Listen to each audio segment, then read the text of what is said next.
I got a little bit of a treat what we're up in store for. We met at lunch the other day, and these folks really went at it. It was a fascinating conversation. They like this. And I think some of their energy should really be contagious. And so thank you for coming here to celebrate David's new book. And I know from students that's worked at the Center for Ethics that he's a very good and popular professor, just from the feedback I've been getting over at the center. So I get the night off, I get to turn it over to Mary Ann. Thanks, Dan.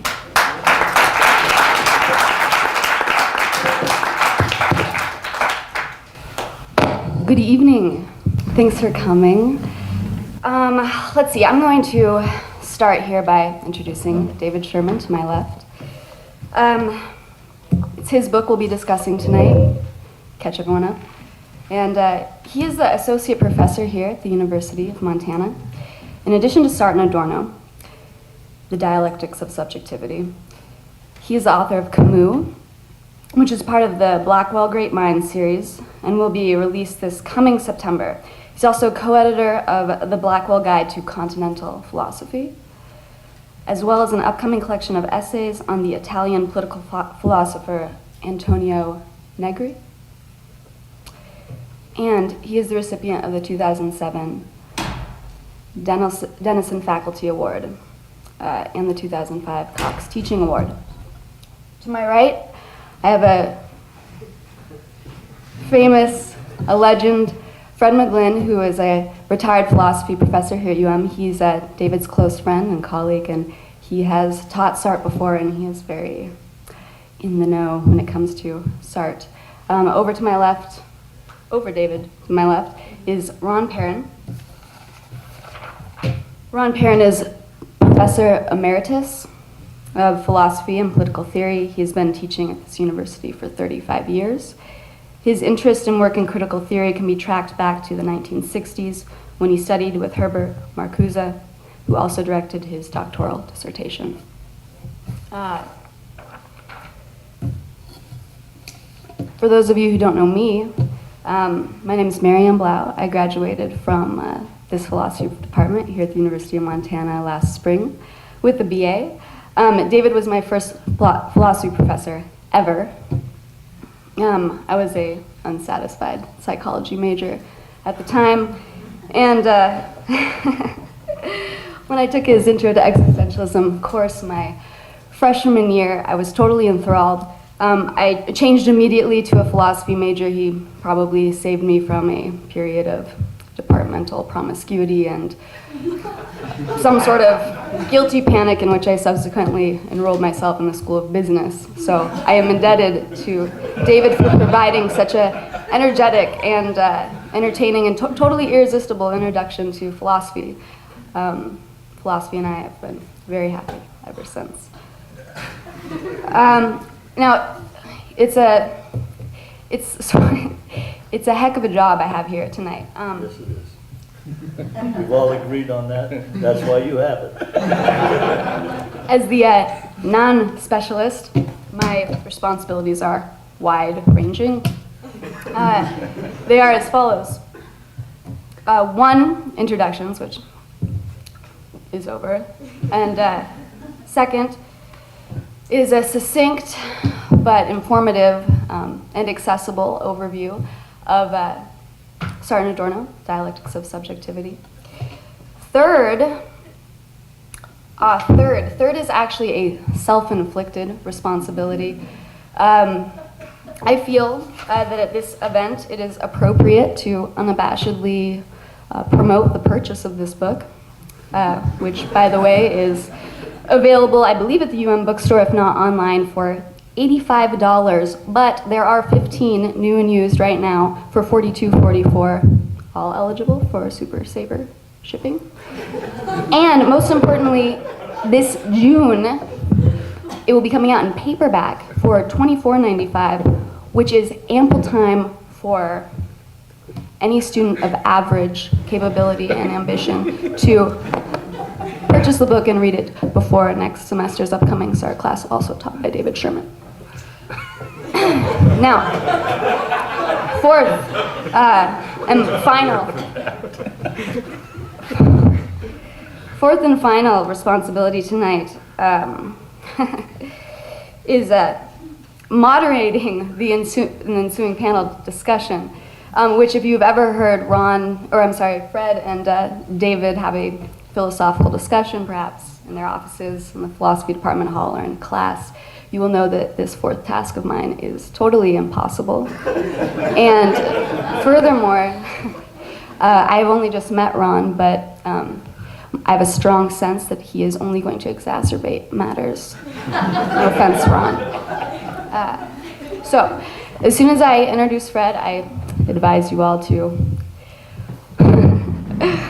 buckle your conceptual seatbelts until this event has come to a full and complete stop.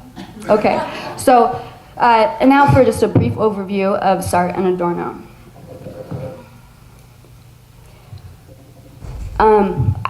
I thought about a lot of different ways to do this, and the book itself is incredibly structured, which is very helpful in reading it. This overview does not follow the structure of the book, but it's just, I think, generally a good way to understand the comments to follow by the panelist members. So let's start like this. One way to think about philosophy generally is that where there's philosophy, there's a problem. So if David's book is, or let's say belongs to the philosophy of subjectivity, then there is some sort of corresponding problem with subjectivity. Now, the problem with subjectivity could be formulated in lots of ways. Basically, it's unclear that we have a good conception of it. Right, and it's this thing that's very intimately related to all of us. It's this thing that's maybe closer to us than anything else, and what model are we to understand it on?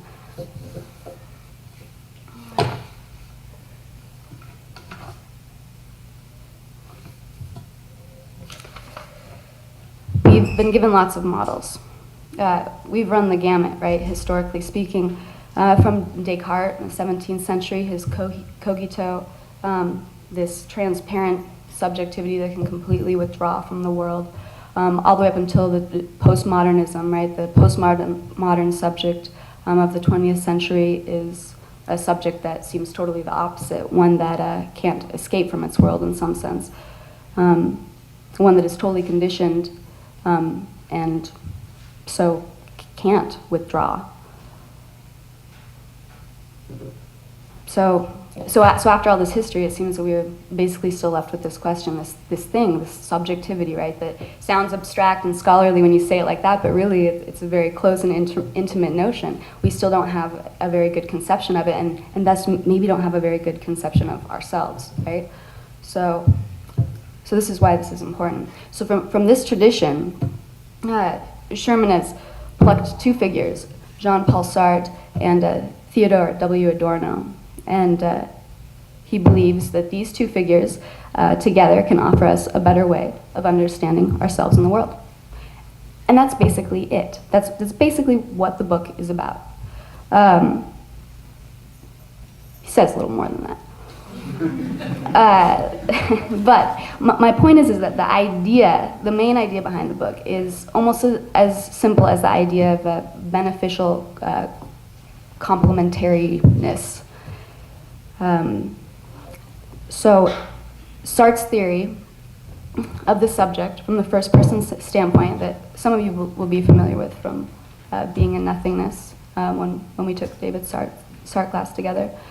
And this notion of freedom revolves around phenomenological freedom, the sense that we are free, that we experience ourselves as free. Free to get up right now and leave this room, free to sit here, free to say, I'm not free. And that this complements Adorno's theory of the subject, which is a third-person standpoint with an emphasis on social history. And then vice versa, Adorno complements Sartre in the same way. So the point is that neither provides us with as robust a notion of subjectivity as the two can when they are put together. So that's the idea. It's that simple. The problem is basically what I've just said is Sherman is saying we're to understand ourselves as free and socially conditioned. That's sort of like, wait a second, right? Sort of like telling you to go right and left at the same time. So clearly he has to show how these two notions go together. Free and socially conditioned seems incoherent. So the way that Sherman puts these two notions together is through these figures, Sartre and Adorno and their respective theories of the subject. He takes these two theories and he mediates between them in order to show how they can come into agreement with each other, how they can be reconciled, how they are compatible. Okay, so how being free can be compatible with being socially conditioned. Now, this notion of mediation presupposes that the two things to be mediated have something in common, okay? And this is important, because it's not enough just to say, hey, these two things are complements, they go together, and then just leave it at that, right? This is philosophy, you have to show a little bit more. So the notion of mediation means that the two things to be mediated have to share something in common. Think of someone that you have nothing in common with. People often say, I can't talk to her. We have nothing in common. You have nothing in common with another person, nothing. How do you engage them? Same thing. With two things, if they have nothing in common, they can't engage each other. Thus, they can't come into any sort of agreement. So this means that to put Sartre and Adorno's two theories of subjectivity together, these theories must share something in common. And this is basically the work that the book does. So if you read the book, you will be reading about Sartre's theory and Adorno's theory and the ways that they're similar. So throughout the book, Sherman shows you that at the heart of their respective theories, there is a similarity. And that, so Adorno and Sartre share these underlying similar notions of the subject. But while their underlying notions are similar, their respective surface emphases are different. Right? We have the phenomenological freedom on the one hand with Sartre and the social historical standpoint on the other with Adorno. And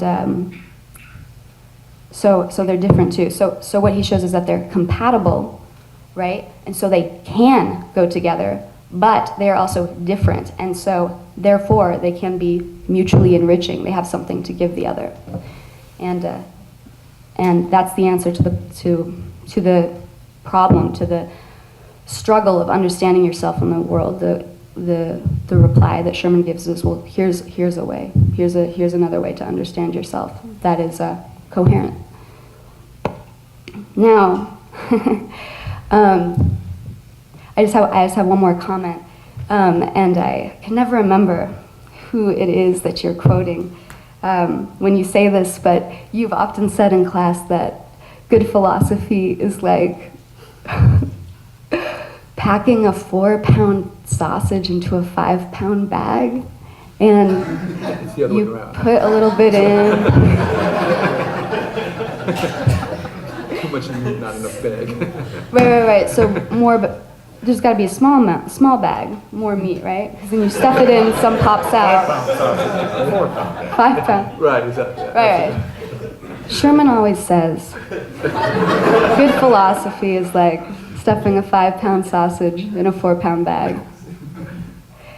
You push a little in, and something pops out somewhere else. So you do a little good work here, but yet you somehow create a new problem. And so I just, in the case that we come to or have time for tonight, I will be interested in what he has to say about what has popped out from this pushing in that he has done with his mediation of Sartre and Adorno.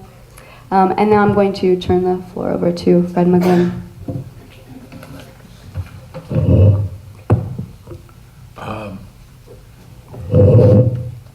I hate microphones, but I suppose this is being recorded, so I better use one.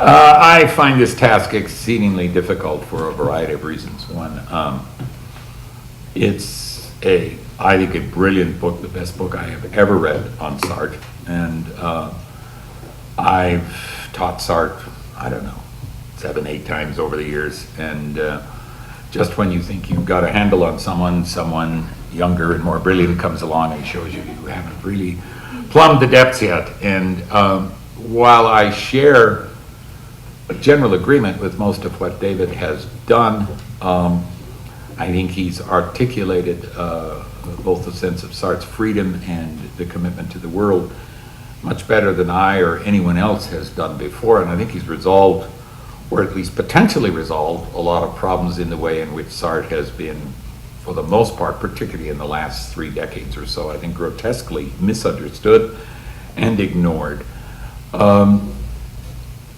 Partially, it's Sartre's fault, as it almost always is the philosopher's fault when they're misunderstood. I've always thought Nietzsche was the most misunderstood of all philosophers, and it's certainly his fault because of the hyperbole of his style and his lack of his insight into the inability of people to read, which would tend to caution you not to use hyperbole in your style. Sartre, I agree with David. I think the key to Sartre is the phenomenological notion of freedom, but Sartre begins with ontology. And in beginning with ontology, even though he'd read Heidegger and adopts certainly Heidegger's analysis of being in the world to get him going, because without it I don't know how Sartre would have written this book, but he has almost a much more ancient, and I've always thought the preface of Being and Nothingness is more like Parmenides or something, being is and cannot be said not to be. And the role of nothingness in those preliminary observations about the ontology, I think, have led most people to believe that Sartre has a notion of freedom that is radical nothingness. It's always opposed to being. It carves out all meaning out of being. And ergo, it can never be trapped within immanence because there's only the sharp contrast. Either we're totally determined or we're totally free. And of course, Sartre's not going to go with determinism, so he goes with freedom. When he shifts later on in life in Search for a Method and the Critique of Dialectical Reason into serious social commitments, after having wandered in the wilderness of Stalinism in the early 50s with a book that fortunately, or unfortunately, I guess, David doesn't mention, the collection of essays called, what was that called? Like A Communist in Peace, which is the worst thing Sartre ever wrote in his life and led to the breaking with Sartre and Merleau-Ponty, because Merleau-Ponty destroyed it and probably led Sartre to then write The Critique of Dialectical Reason, which is a much more interesting book. But most of the criticism said, how can Sartre have a social philosophy? How can he be a Marxist, given his view of freedom? There's no possibility of reconciling existentialism and Marxism. Sartre himself had made that attempt. He'd gone to an international conference in Budapest and tried to create a rapprochement between Marxism and existentialism at that time, and Lukács apparently stood up and read the Riot Act to Sartre and said there was no possibility of a reconciliation of Marxism and existentialism. And so there's been this general conception of Sartre that there's a radical break. It's sort of like the Kara and Heidegger. There's early Heidegger and then there's the turn and everything's totally different, etc. I really think there's only one philosopher of whom you could say there was that kind of a turn. There are 2 different philosophers in the same bag, and that's Wittgenstein, because early Wittgenstein is certainly radically different from late Wittgenstein, but the transitions that occur in other philosophers never quite have that neat, cut and dried, here's the early philosopher, there's the later philosopher. Sartre would have to abandon being and nothingness in order to be a social philosopher. And I think David's done a brilliant job in showing how that's not necessarily the case. And it really is implicit in Sartre's own theory when he begins to discuss, when he gets away from the ontology, it just begins to discuss the phenomenological details, which is, of course, what attracts most people to Sartre in the first place, apart from the sort of ghastly negative examples of relations with others where we get sadism and masochism and get titillated, but at the same time sort of disgusted. Because Sartre is clear from the very beginning that the for itself is he you know, even though he comes out of that French tradition and everybody has to, you know, suck at the teat of Descartes, and he certainly has the Husserlian notion of transcendental reflection in the epoche, but his very first work is a critique of Husserl and the demand that there is no such thing, no possibility of such a thing as the transcendental ego. And it's what generally has been taken to distinguish existential phenomenology from classical phenomenology of a Husserlian sort, and that is the rejection of the transcendental reduction. Sartre does this and then says, well, what do we have? What is consciousness for itself? At the pre-reflective level, his claim is clearly, and David is very clear about this, that consciousness is simply exhausted in that of which it's conscious. Therefore, it's always already in the world. But at the same time, there is this pre-reflective sense of itself as in the world. He gives the simple example, you're counting matches. What are you doing? You're counting matches. You're totally absorbed in the act of counting. Someone comes in and says, what are you doing? You say, well, I'm counting matches. It's not as though while counting matches, you're also thinking, here I am sitting counting matches, because then you'd have to say, here I am sitting thinking that I'm sitting thinking that I'm counting matches, and you end in the infinite regress. So Sartre immediately says, well, consciousness at the pre-reflective level for itself is nothing. We are for ourselves nothing. But at the same time, there is always this in itself side, that is the notorious, irreducible otherness of being. Being in itself is, and it's simply as it is for Sartre, it is assert. There's nothing you can say about it. All meaning belongs to consciousness and its work upon the in itself, but the in itself is, and he's clear there's this transphenomenality of the in itself. We can never exhaust it. It's where he finds the analysis of the object in Adorno appealing also, because it's always beyond any conceptual framework we can put around it. But when you get into the examples then of how consciousness works, it finds itself always situated. And Sartre's clear about that. He insists, he loves those paradoxes. I'm not what I am, and I am what I'm not. Well, I'm not what I am. What am I? I'm my past. I'm all that I've been. If anyone asks me who I am, I will always articulate some kind of an account of my pastness and say that's what I am. But, says Sartre, there's always this divorce from what I am, which is the mere consciousness of my freedom, which is the kind of nothing that slips between me and my quote-unquote essence. Well, then what am I if I'm not my past? Then I am what I would be, but what I would be, my future, my projects, my potentials, I'm not that yet. So I am what I am not. And it's a wonderful paradox, but what does it mean? Well, I'm always, and there is this level, Sartre argues, of facticity, and David settles down on that very strongly. And the facticity is where all of the social elements come in. Everyone finds themselves, the minute they begin to reflect or think, they already are something. They're a socially constituted agent, they have a language, they have a gender, they have an economic status, they have a language, etc. And all of these things come to form who the self is. So the self can never escape its facticity, but then Sartre insists facticity cannot determine the self, because if it does determine the self completely, then there is no freedom and there is no social agency, and our notion of our being free is an illusion. One of the things I like about David's analysis is he's perfectly willing to state, when he goes through Sartre's bizarre epistemology, which is, we determine everything through negativity. What knowledge is really is saying the book is not the table is not the chair. We put these little knots in there and demark out the world.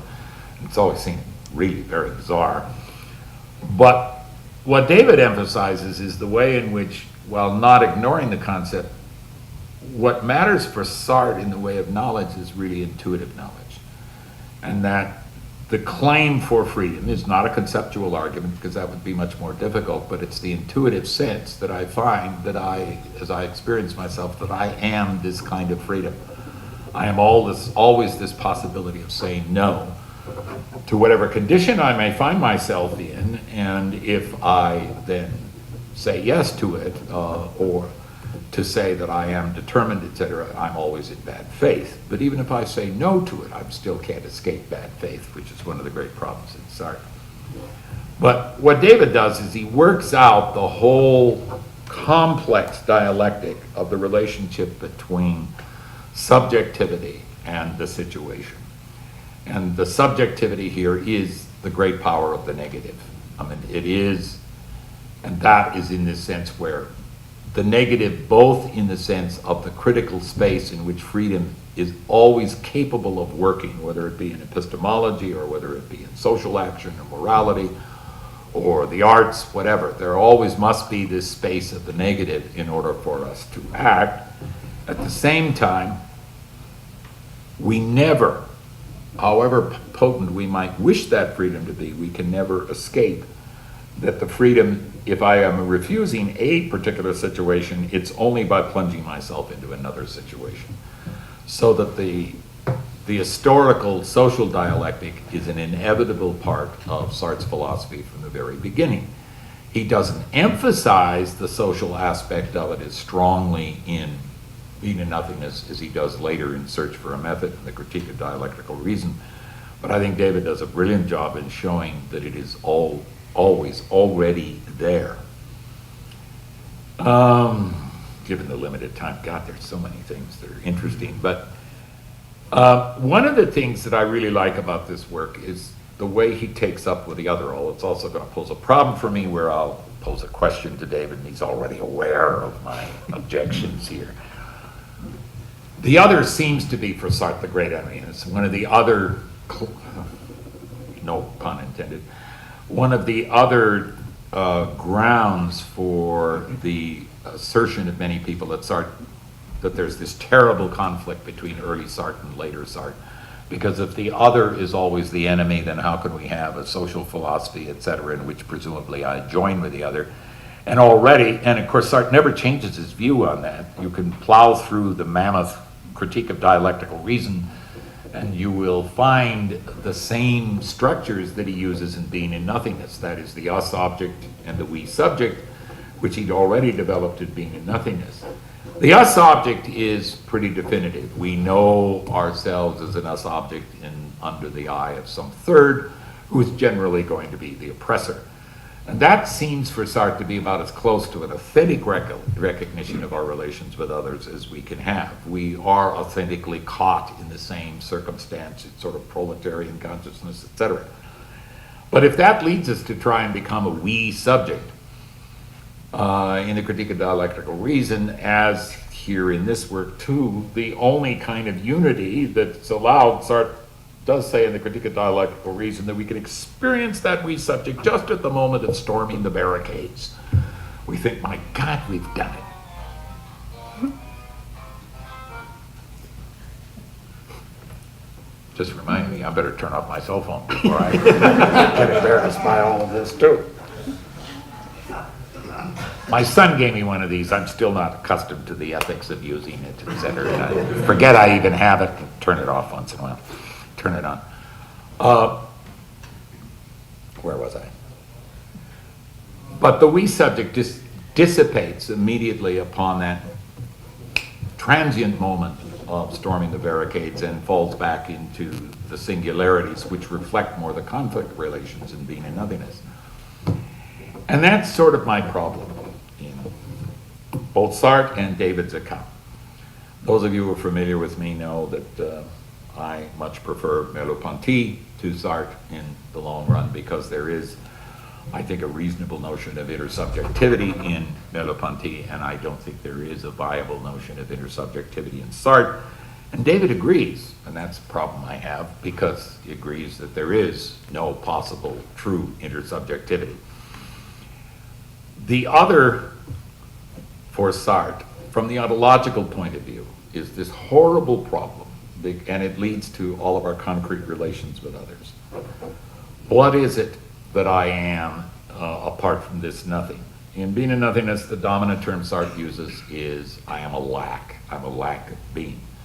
In the Critique of Dialectical Reason, he changes it to mean. And from the social perspective, that there is this suffering of the lack of the sustaining vitals of human life. The relation with the other is engaged in on two bases. One, the other is the rival. The other discovers to me my outside, that I have a body, that I am available to the other in the look, the famous analysis of the look. And that's a threat to me, and so I have to presumably reassert myself, and we have this whole battle of the self and other. Because for me to be a freedom, the other must be an object to me. If the other is a subject to himself, then I am an object to the other.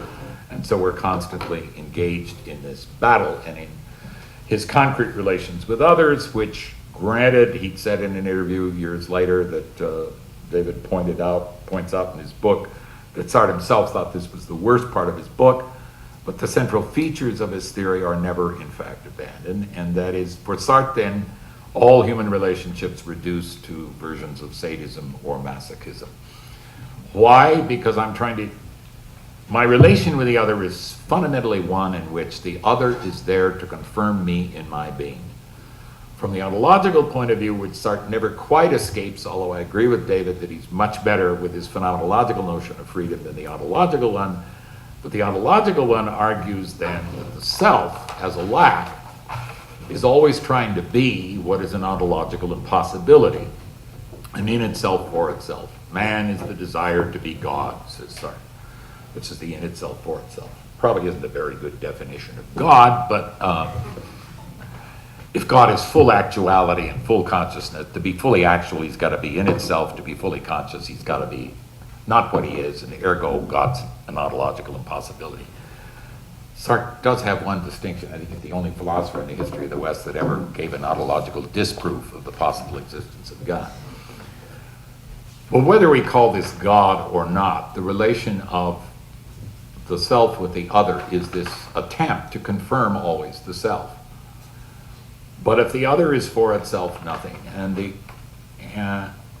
if the subject is for himself nothing, and the other is always that which only reveals to me that outside which I must in some sense contest, then I'm very concerned about the possibility of meaningful social relations, because I don't see any possibility of working out more than a despairing attempt of discovering how the self and the other can meet with any sort of mutuality of subjectivity, without at least the potential of intersubjectivity. And I would grant David his really well worked out point about the limits of the possibility of an exhaustive subject. I mean, there is no we in which we would blend into a perfect unified consciousness, the dream of marriage, etc. Well, anyone who's ever been married, I'm going on my 44th year, and I'm still trying to discover who that other is I'm married to. I'm never going to exhaust my wife, and she probably would like to exhaust me in the garbage can somewhere, but it's this continuous quest of discovery, but it is a quest in mutuality. And I don't think Sartre allows for that possibility, and I think it's what would be required for the liberating social project that both he and Adorno are wedded to. But if the other has these kind of radical limitations, then I'm not sure it's really going to be possible. What else? I've got to stop here. Brad, you do have to stop. What? I do have to stop. I'll stop. I'm I've sure we'll been hear more from commanded. you. We'll come back to this. Okay. Ron. Well, I'm going to take this in a different direction. So I want to give David a chance to respond now to your very minimal kind of criticism at the end.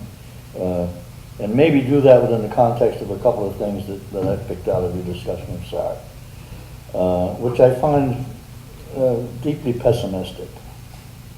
The insistence that it's impossible to overcome bad faith, and the inability to ever seamlessly connect with others, which is what Fred's talking about. Since I want to take things in a little different direction, I want to give you a chance to respond to that. now before we move somewhere else. Well, first, I'd like to thank Fred for his very kind remarks. The best way to diffuse somebody is just say something kind about them, and then there's no basis for fighting anymore, which is exactly what we do all the time. So, I need to pull back a bit and then immerse myself in order to respond to Fred. What's the problem? The problem is this.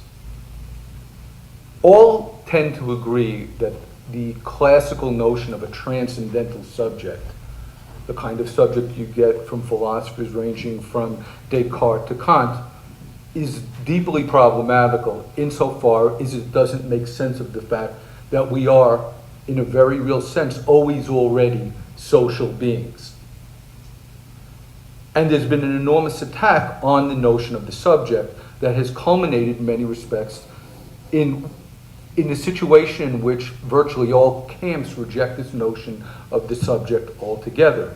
Whether you're talking about Habermasian critical theorists or you're talking about post-structuralists, the notion is that the subject essentially disappears, formed within the overarching crucibles of language and power, and there's nothing left. So in some sense, there's a careening from pillar to post, from this absolutized subjectivity, unfettered and free with respect to all possible determinations and decisions, to one that is essentially determined from without, socially.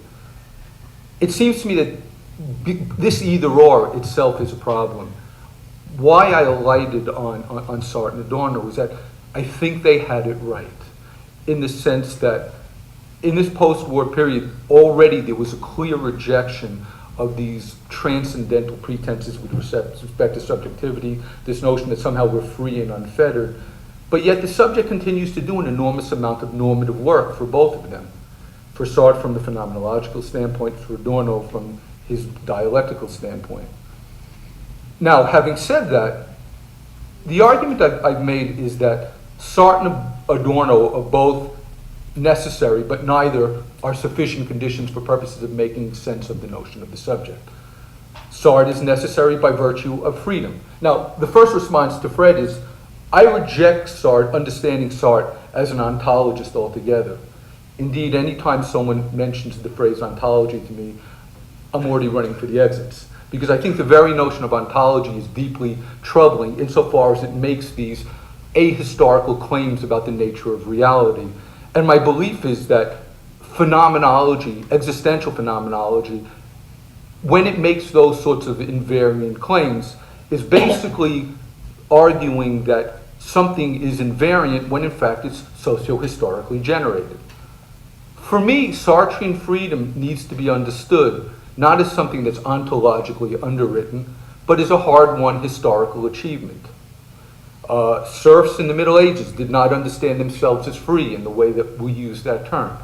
Indeed, for me, the starting point for understanding Sartre is that wonderful footnote at the beginning of the third section of the Foundations of the Metaphysics of Morals, where Kant says, insofar as I must act as if under the idea of freedom when I act within the practical realm, it absolves me of the responsibility of having to prove in a theoretical sense that I am in fact free.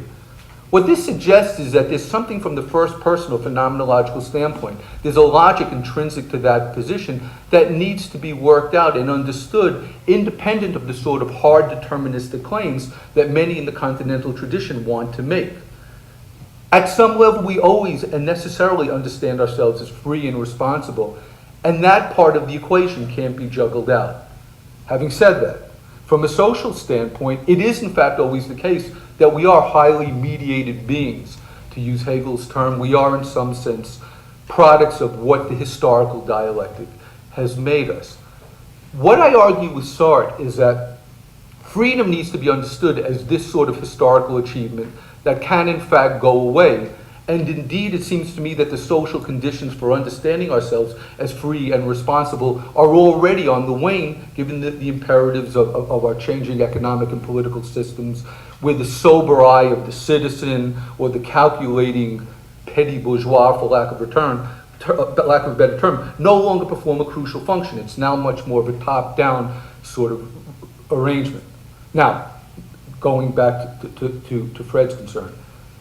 It's my argument, Sartre's conception of freedom and what he offers in the way of interpersonal relations ought not be understood in ontological terms, but needs to be understood in socio-historical terms. Insofar as we make sense of our interpersonal relations as relations of sadism and masochism, I would want to argue, Sartre himself is already confessing a particular sort of predilection that itself is brought about by virtue of his time and place and what his circumstances have made him. To get clear on Sartre from a socio-historical standpoint, what he's saying is to get clear on the fact that those sorts of social relations are not inevitable, but rather are a product. They ought not be ontologized. They ought to be understood in socio-historical terms. Now, having said that, Fred is right. There is no notion of a we subject. There is no seamless union. But it seems to me Sartre is right about that.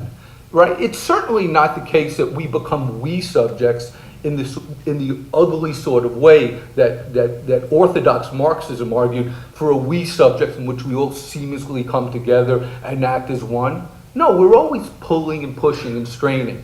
But the argument I want to make is that insofar as socio-historical circumstances do not exacerbate our interpersonal relations, but rather facilitate a particular kind of social dialogue between one another, our conception of social relations changes, and the particular sort of virulence with which we approach one another starts to disappear. Come together to engage in fruitful, productive sorts of projects. At the end of the day, is there an identity between us? No, there can't be. We're different beings, we're different creatures, we're different circumstances. But that's good enough. And to force that sort of we subject or identity, as orthodox Marxism does and certain ontologists would do, does an enormous amount of violence, both philosophically and ultimately socially, when it's cashed out in that sort of way. So too, the problem of bad faith. I don't know what good faith looks like. So the notion is we're always already embedded beings, and insofar as we're embedded beings, and the condition of possibility for experience is an orientation toward the world, such that the world opens us up, it's always invariably going to be the case that we don't see some things and see other things by virtue of our project. But again, there are better and worse forms of bad faith. One of the problems with the fundamentalist project is they are so closed off to alternative evidence that there's nothing that changes their mind. People in better faith, although not good faith or ideal faith, because this itself is a misguided notion, are open to evidence, are open to changing their mind, are open to changing themselves. So it seems to me Sartre doesn't need to make good the notion of good faith and authenticity. Rather, in much the same way as Kant refers to this term, these are regulative ideals, ideals by which we can judge to what degree we are in better and worse faith. And that's where the action is. No one's in good faith, right? Because good faith itself presupposes a sort of ontological nature. God forbid that I use the term, but an ontological nature which in some sense enables us to be something more than human, and we're not. A certain sort of modesty is counseled here. But we haven't lost the basis for making determinations between better and worse. And indeed, when we're out in the world, it's very clear what people are open to being convinced by different forms of evidence, or open to projects that, were they clearer on things or more open, would recognize that it's in their own enlightened self-interest, even as their ego rigidly sort of holds it off at a distance, because they are, in some sense, in worse bad faith rather than not. So let me stop here and pass it to Ron. I want to start by providing a little bit of context, give us a clear sense of exactly why David is so concerned with subjectivity and why that's so important. Some of you may have been around here long enough to remember a guy by the name of Howard Schwartz, who taught in the political science department for a bit. And Howard had a great facility to cut to the quick when we get into discussions about one matter or another. And we were having a talk one day when post-structuralism and deconstructionists were the rage, and talking about the extent to which they had pretty much tried to trash the Enlightenment. All the ideas of the Enlightenment were simply symbols of power, and it had to be reconfigured in terms of domination, determination, equality, liberty, and reason itself as a capacity to somehow identify and determine one's best interest and then act upon them. And so after we'd gone through all this, and of course, At that time, some of you may recall also that these people were presenting themselves as the heirs of radical philosophy. They were going to supplant the Marxists and the philosophers of the left. And after we'd gone through this long discussion, Howard said, you know, you can't fight something with nothing. And that takes us, I think, to what David's so concerned about here. Recovering a credible sense of the self is agency, as he points out. Without a sense of agency, any practical ethics or the possibility of any practical ethics is impossible. And so I take it that that's what he set himself as his project, and he does an admirable job of meeting his goals. He does so, and some of this is to just summarize things that have been said here, recognizing first of all that he has to offer an alternative to the subjectless subject of the post-structuralist. And he does that by turning to Sartre and Sartre's theory of agency. He also has to rescue Sartre and Adorno from the many commentaries that find them identified with basically this basic project of this anti-enlightenment project that I've already referred to. Indeed, Adorno and Horkheimer authored the Dialectics of Enlightenment, where they were very critically engaged in a very deep critique of the Enlightenment and the extent to which the promise of the Enlightenment was betrayed by the extent to which the promised domination of nature, presumably, the triumph of reason, had turned upon itself in the domination of man. And so another thing that he has to do in this book, and he does an admirable job of it, is to rescue both Sartre and Adorno from the company of the post-structuralist. He does, it seems to me, along the way, and this is already comes out, I think, in some of the remarks he's made in response to Fred. In some respects, and this is not unusual, we learn a lot more about David than we learn about Sartre. And we learn a lot more about David than we learn about Adorno. Given the interpretation and the features of his interpretation that focus on the observations that he's just been making, it seems to me are very revealing. In the end, this sense of openness, and there are degrees of bad faith and so on. I think Sartre would have a lot of trouble listening to that. That's David, but that's fine, because we can at least say that Sartre is inspiring these observations, and I find them again much more compatible with my own sense of things than I find some of Sartre's observations. But now I want to turn to Adorno. One of the things that David emphasizes in his discussion of Adorno is Adorno's rejection or critique of Husserl, Heidegger, and Kierkegaard on the grounds that their view of the subject had basically parted company with the individual and the particular features of subjectivity, and ended with a very ontologized conception of the subject. That's Adorno's criticism. And Adorno is, and I think rightly here, pointing to something that David has pointed out, and that is their rejection of the social historical character and conditions of their own thought. And then Adorno goes on later in David's presentation of Adorno, he goes on to take up the same general concern with Kant and Kant's philosophy, arguing that Kant fails to recognize that his formalism and the formalism of his ethics and his conception of freedom mirrors the formal and the abstract character of commodity production and exchange value and so on in capitalist societies. And all of that seems to me is a plausible critique, a plausible way of interpreting Kant. But then we have to look at what happens with Adorno. After engaging in this long, protracted, detailed criticism of Heidegger, Kierkegaard, Husserl, and later Kant and Hegel. Adorno ends in a position where he loses sight of the individual also. The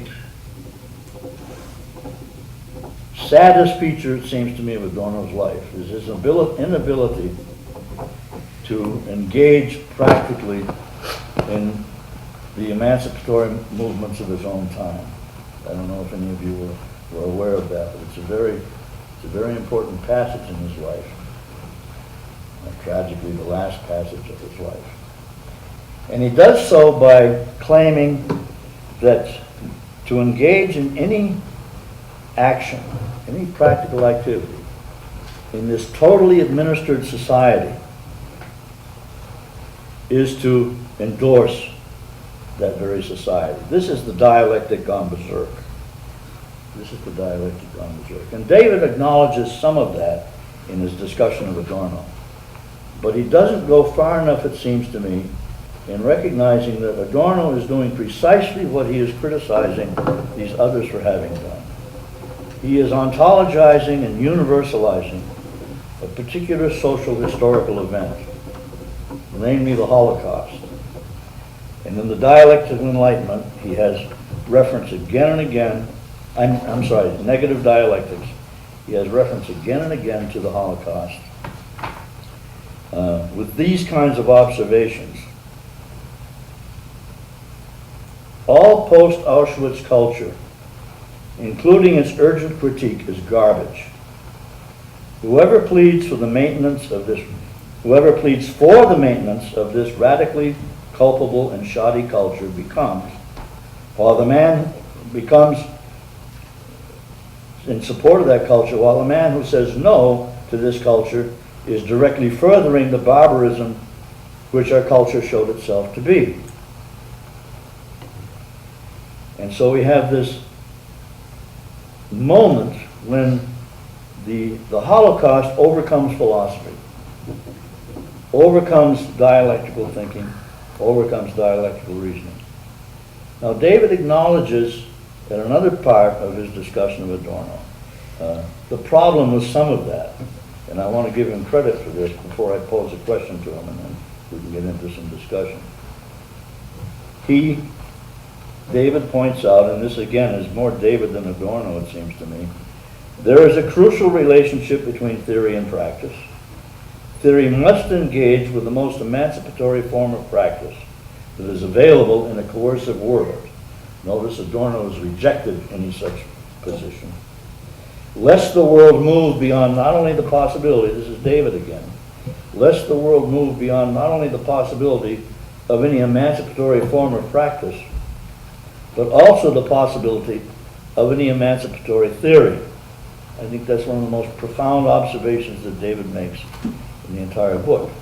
But I want to come back to what happens with Adorno and how he succumbs to the very process that he has been critical of. And I want to ask David now if he can find any difference, any space between the despair of that position and Heidegger's declaration near the end of his life, only a God can save us now. Any difference? At Sartre's, man is a futile passion. Yeah, no, well, firstly, insofar as I'm appropriating these two characters, I surely plead guilty to Ron's charge that there's some of me there. It seems to me any philosopher that's simply doing the history of ideas is a historian with respect to ideas and not a philosopher. It seems to me both Sartre and Adorno collapse in ways that are only too predictable given their starting points. I like Sartre and Adorno, and I try and, well, firstly, let me pull back again to sort of lay the ground and tell a certain sort of story. There's something very interesting in Kant. And you go through the first critique with Kant, and bracketing such things as the canon at the end.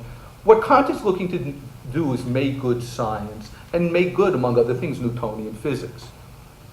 Yet, all of a sudden, when you turn to the practical realm, all of a sudden a whole world, not as Kant would put it, the world of nature, but the world of freedom opens up. It's a different perspective, a different viewpoint. When Hegel rightly brings the Kantian subject kicking and screaming into history, he does something that's deeply problematical and isn't generally remarked upon. What Hegel does, in essence, is continue to use the term phenomenology, but it's the phenomenology of spirit. It refers to Geist, or the human collective, writ large. And the problem then becomes, we begin to understand phenomenology from the standpoint of the whole and not the individual. And one of the things that I tried to do in this book, and I'm actually coming to Ron, but I need to lay the groundwork here. One of the things I tried to do is mediate Kant and Hegel in a certain sort of way, arguing, for example, that Kant had something right when he understood it to be the case that the third person, a theoretical standpoint, and the first person, a practical standpoint, have a different internal logic, different imperatives. And there's not this sort of smooth mediation, but there's this problem. It seems to me, though, contrary to Hegel, that simply isn't seamlessly mediated in the way that Hegel took himself to be mediating, as he put it, the subject-object of Fichte and the object-subject-object of Schelling. Rather, we're left with these different standpoints from which we understand ourselves. Sartre, the phenomenological, Adorno, the third person or dialectical standpoint. And it seems to me that what's interesting about these guys is each incorporates the other pole and tries to build toward it. But each in some sense also fails. They're also constrained by their own starting point. Indeed, one could argue that phenomenology, that existential phenomenology at its worst, and this goes with the arguments about Sartre as the philosopher of radical freedom, end up in a bad sort of decisionism. There's no rational basis for making a choice, rather than just simply, we're free and make the choice.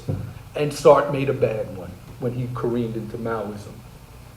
Adorno, on the other hand, coming from the standpoint of a heavily sedimented dialectic, although presupposing the subject, ends up losing the subject in no small part and understands us as, in some sense, merely the products of what he refers to and what Ron was referring to as the totally administered society.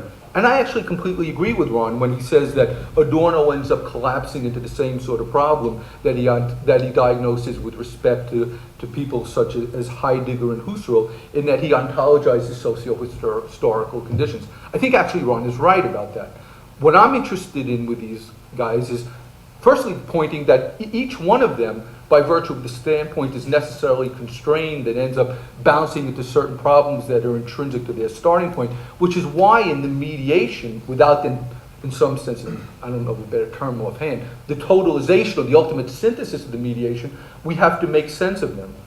So having said that, Adorno's despair is opened up simply by remembering that it's always, regardless of the circumstances within which we find ourselves, it's necessarily our self-understanding as practical, efficacious beings that opens up the possibility of changing things. So my response to Ron is, you're exactly right.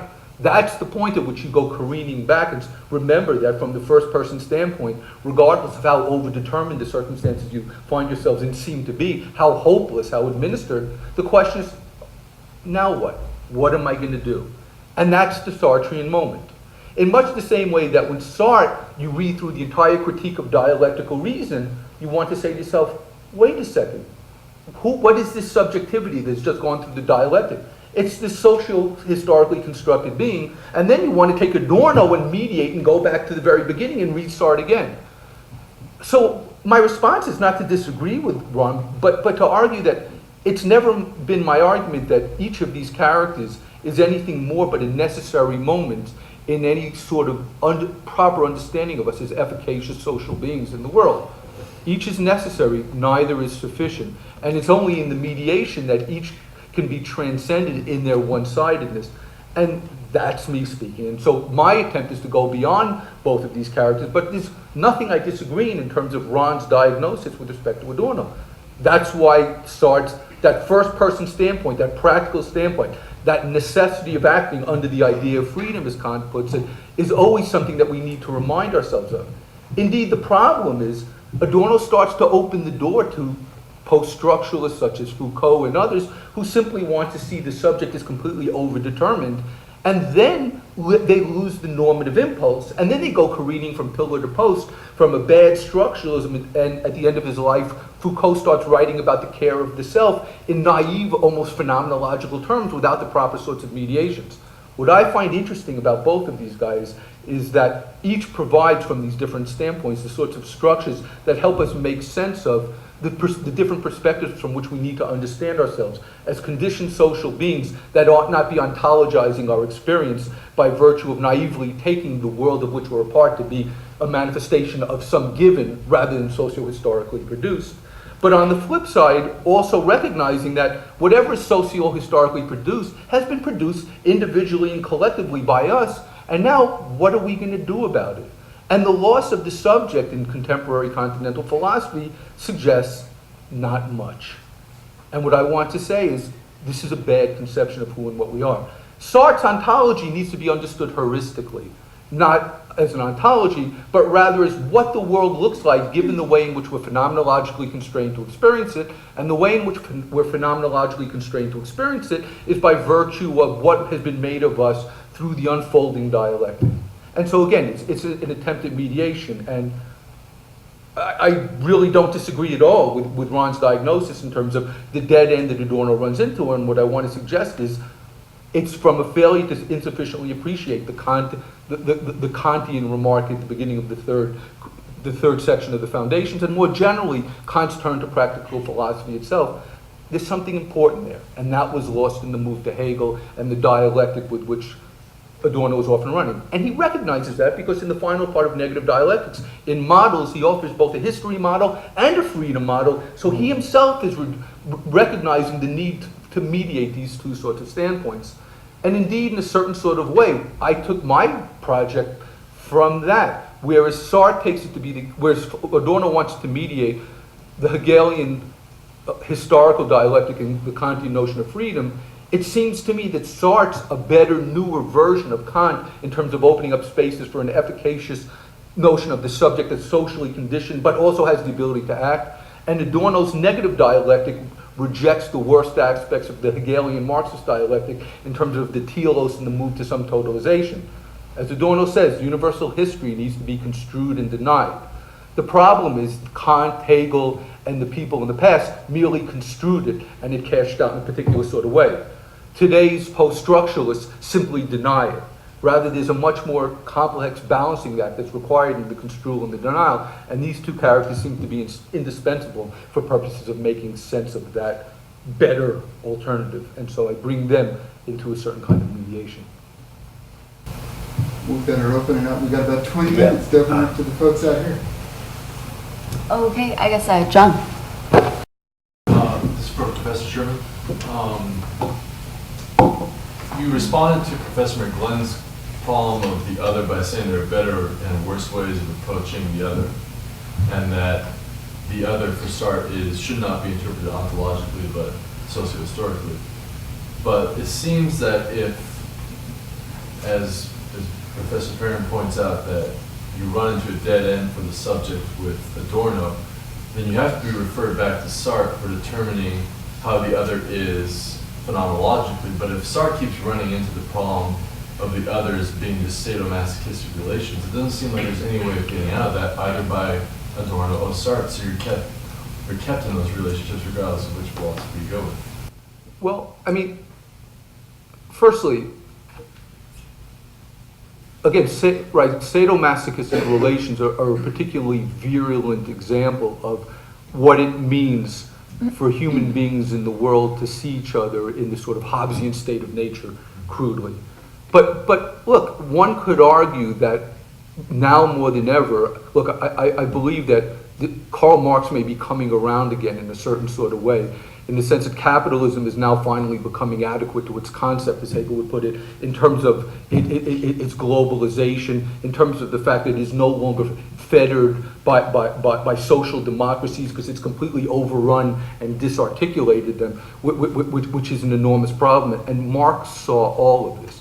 But having said that, there's a bootstrapping process here. The way out is not an either or, but it's a bootstrapping.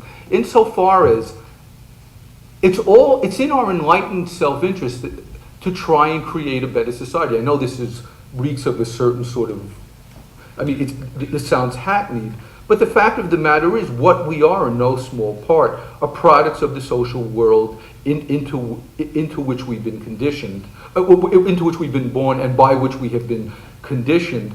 And by acting on the social whole for the purpose of bringing about relations where, as Adorno would refer to it, the principle of self-preservation isn't fetishized, and now more than ever where there's a possibility of meeting needs, it now seems to be the case that people's needs are being less and less met. What you do is you recreate your social and political institutions for purposes of recreating the conditions of your own subjectivity. And by virtue of doing that, you find that your own interests are not as diametrically opposed to the interests of the other, which is really in many ways the way in which the social totality manufactures a particular sort of consent. Namely, we're all sort of in a dog-eat-dog world and let the devil take the high road. And that really seems to be the operating ethos, now more than ever in our society.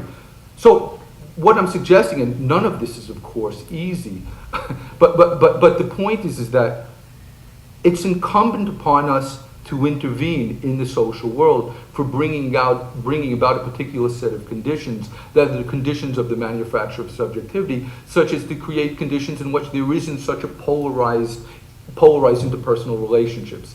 And it seems to me historically there have been models where you have people who are in communities that get along much better. Now, do we seamlessly dovetail? No, that would be pushing Sartre too far. I have my projects, you have yours. There's no way they seamlessly dovetail. And as soon as you have a particular project that's at odds with mine, I'm looking to sort of change you, you're looking to change me. And I think Sartre is right about that. But having said that again, one could understand that in terms of a much richer sort of competitive community in which there are the conditions for the possibility of some form of reconciliation in some provisional sense. There's no ultimate reconciliation here, but at least some modified sense of social reconciliation are much better, and those that are much worse. And so I want to come back to what I originally suggested and said, by bringing these two into a particular sort of relationship, what you're looking to do is use each to bootstrap up the other in a process of mutual enrichment. But ultimately, all of this is toward the end of creating a different set of social relations that redound not just to the, to the benefit of society writ large, but ultimately to our own by virtue of the fact that we're a product of those social circumstances. Other questions?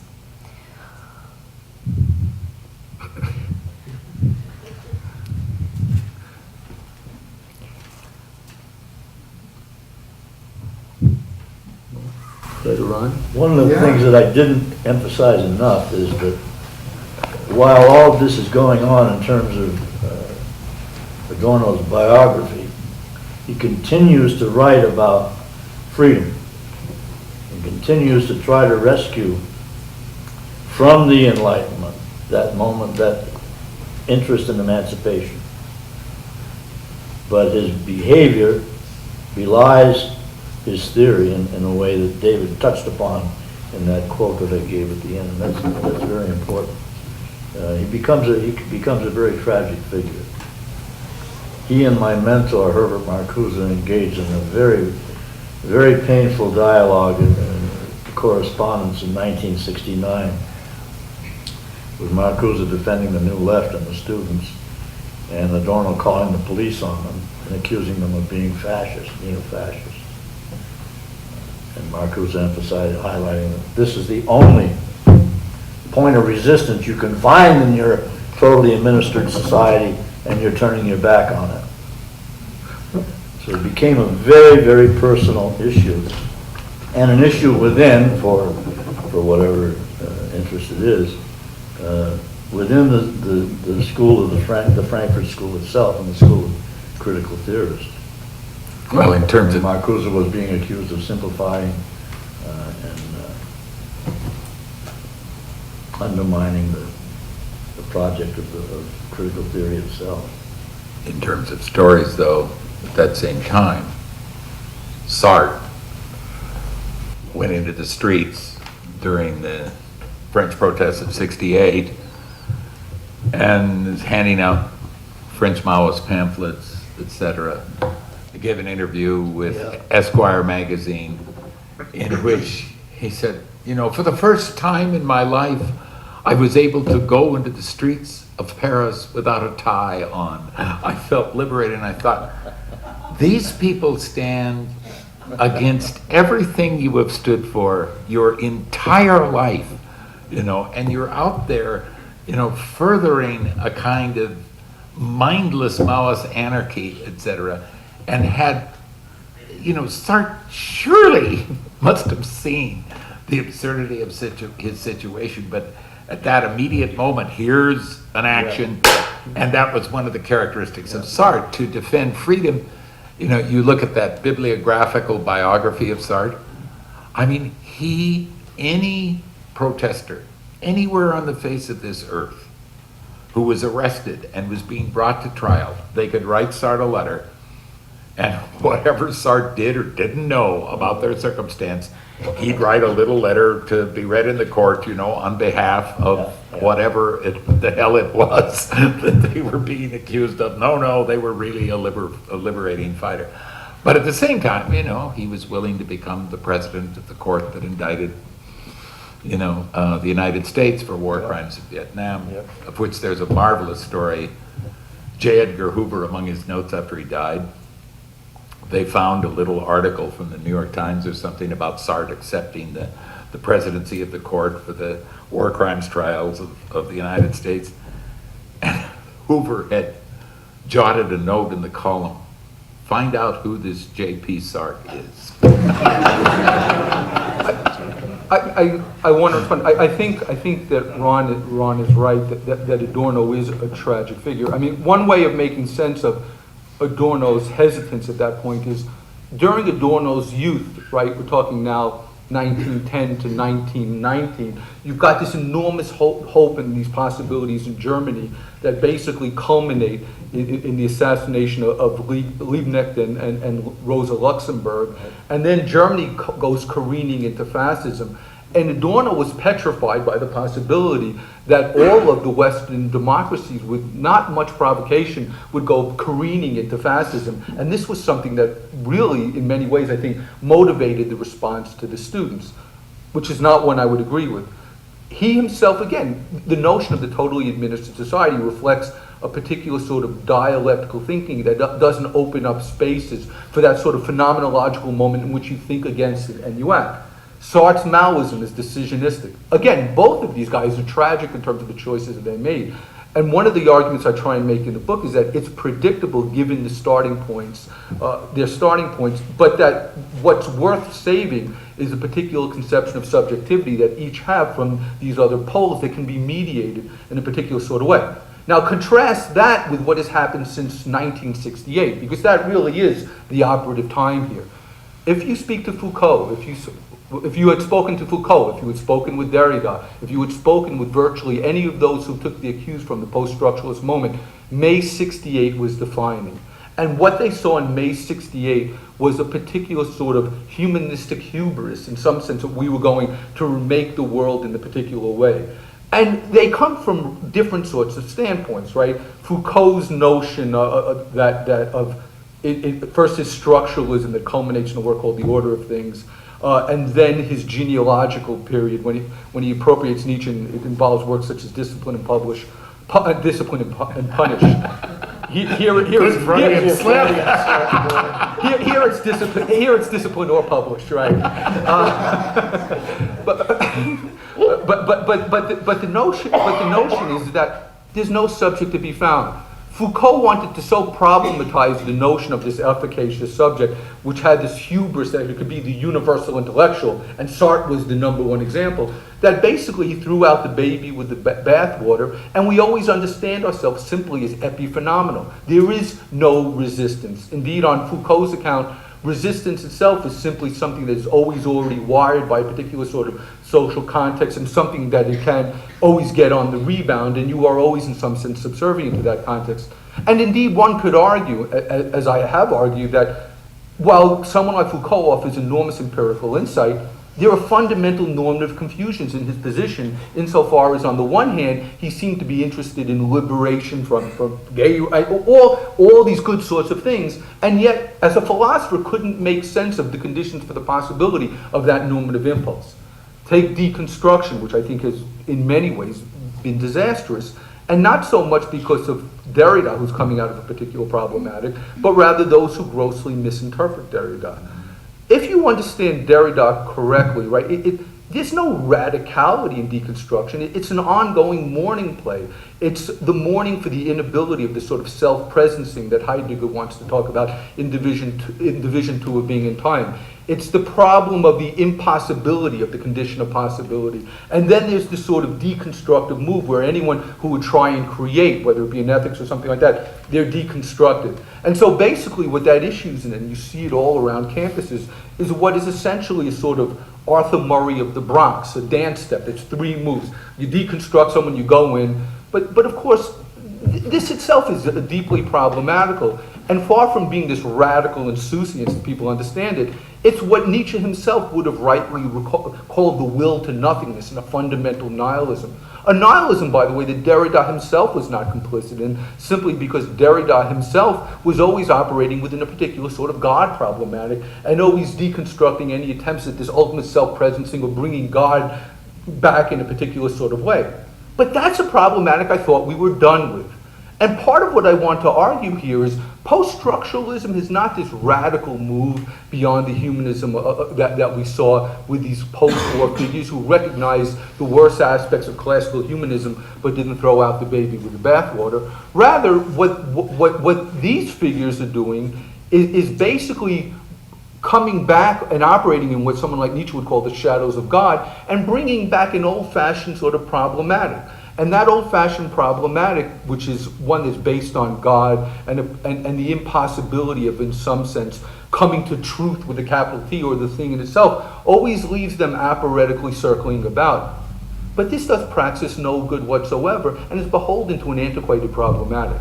And what I want to argue is that in many ways this has been a regressive moment. So going back in some qualified sense to these guys is going back to a way in which we can make sense of ourselves, so as to provide a moment of sober agency that was lacking both in terms of the transcendental subject, which did not have a sober agency, as well as certain forms of classical humanism, but is lost entirely in the current milieu. If I may do something somewhat philosophical, it seems like there is You did that when you went to media studies. You've already done that. I'm struck by a parallel between sort of the two poles, or some two poles we're talking about in this discussion, that there is in this discussion, and the Democratic primaries. It seems like Senator Obama seems like is arguing that the lead subject is possible. On the other hand, you have Hillary Clinton, who says no, there's, she labels that as naive and wants to say that we gotta, fight and try to achieve what it is that we together no matter, and then seems to rule out the possibility of true reconciliation. Do you think there's any merit to that kind of parallel drawing, and is there anything you can make in that discussion? Well, I don't know that Obama, if you ask Obama whether what he's doing is pushing for the notion of a we subject. I mean, Obama's going to certainly recognize differences, and yet, right, he's going to try and facilitate some sort of rapprochement of sorts, right? I mean, so I wouldn't want to push Obama toward the we subject position.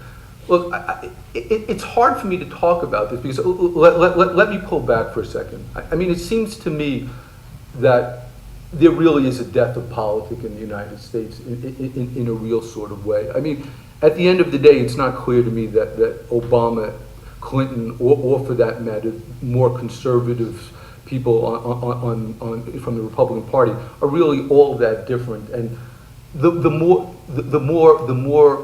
more heat that's generated, it's a manifestation of the fact that there isn't much light to be found, at least by my lights.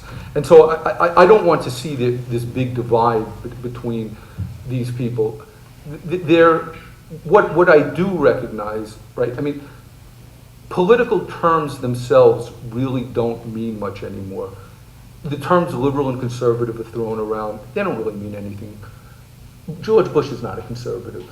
There are real principled conservatives who are concerned with such things as the law of unintended consequences, fiscal prudence, and all the rest.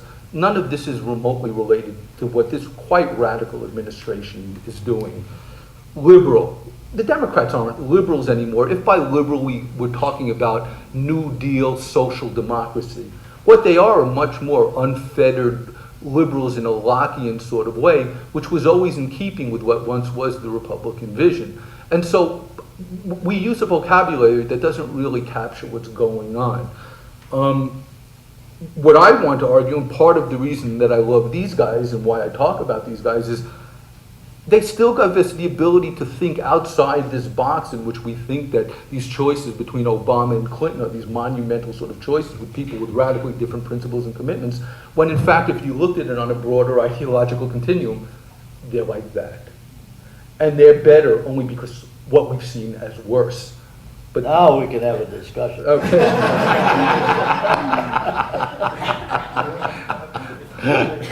Do you think you can escape pessimism? I think, look, this is the Sartrean moment. Can we escape pessimism? Look, every time I teach in a class and I see somebody who gets turned on by certain ideas and comes to recognize that there are ways of seeing and understanding the world that don't necessarily arise from the sort of schematization that our own social world performs in a top-down sort of way. I mean, Kant was right about the schematism, but it's not the schematism with respect to the categories and particular phenomena. The schematism is that the categories out of which we can think and understand ourselves in a social world have been so narrow and limited that in some sense we can talk about as Kantian schematism with respect to the way in which we understand ourselves in social phenomena. Look, what I want to say is as long as there are people who can still talk about these problems and talk about it from this standpoint, there's still hope. The problem is, no, Sartre hasn't offered an ontology, and the moment of freedom can go away. That's why it's incumbent upon us to start to think about ourselves and understand ourselves in a different sort of way. And this is what I fault post-structuralism so much for. Post-structuralism is not radical. What it is in many ways is it's the philosophy of a postmodern capitalism in which social subjects are wholly constructed within its circuits without any real feeling or any efficacy whatsoever. But that itself is an ideology of sorts and a bad one. And so the notion is, insofar as you're able to hold open these different ways of thinking about yourself and your world, insofar as you're able to communicate these, insofar as you can bring people together, if not in a we subject, into an agreement about the necessity of holding open these sorts of spaces, then those spaces are still there and they're to be used. The problem is, at least by my lights, there's been, over the last 30 to 40 years, there's been a concerted conspiracy, and I'm talking about whether the right or the quote-unquote left. I mean, look, for Christ's sake, Hillary Clinton takes enormous sums of money from Rupert Murdoch. She takes now from the drug industries. Obama, I think, is somewhat better, but has taken all sorts of money from General Dynamics. I mean, this is the nature of our system, and what's involved is... Okay, I'll stop for Albert here. Yes. I want to get the last question, I think. Well, you know, would it have made no difference if Ford had been elected?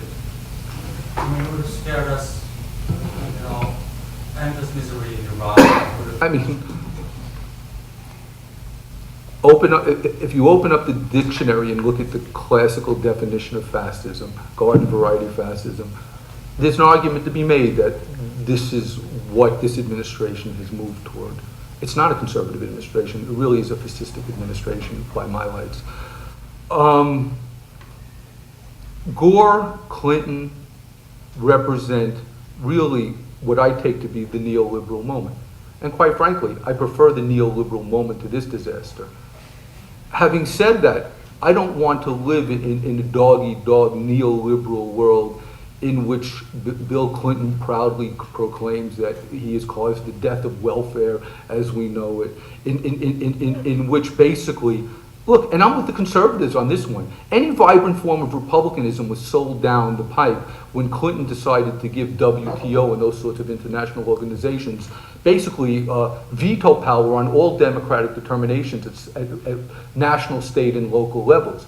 And this is a disaster. So having said that, you're absolutely right. And I went and I'll vote for the Democrats because it seems to me that, you know, there's an old line, I won't attribute it, well, I will attribute it. Trotsky said at the beginning of World War II, he said, look, if someone's coming at you with a gun and someone's coming at you with a club, you take the gun away first. You deal with the club later. yeah, it's time to take the gun away. But let's not then say that the person with the club is this wonderful, socially committed, profound, no.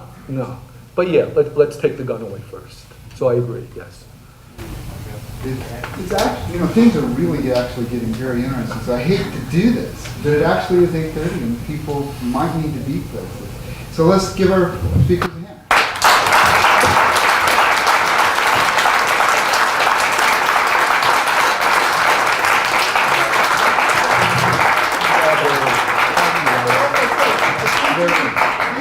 Just get warmed Fred. up.